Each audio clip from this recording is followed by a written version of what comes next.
I would suggest that our challenge in the defense world is how we maximize U.S. defense in an era of fiscal austerity, and how we think about defense perhaps a little bit differently in the years ahead. We'll hear, I think probably everyone on this panel is going to have a pretty strong view of the importance of national defense, and I suspect that without hearing all the panelists yet, everyone would argue we should sustain U.S. military preeminence. That's not a uniformly held view in the United States, and I think we have to recognize that.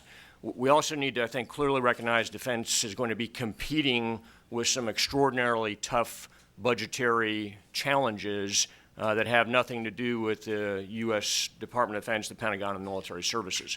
You know, just doing a little bit of homework ahead of time, looking at the amount of debt and deficit the U.S. is running, which very much drives the debate on the other end of the street at the Capitol.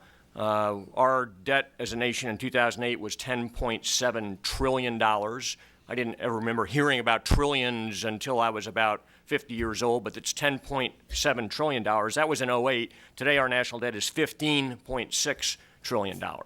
So in the space of 4 years, we've added about $1 trillion a year in unfunded expenses in our national spending. So the defense debate has to be set inside of that broader context. And I think understanding that and making the arguments based upon that broader reality, which very much is in the minds of the Senate and the House, and I think to a degree also in the minds of the White House, that's the broader horizon that we're going to have this discussion on today.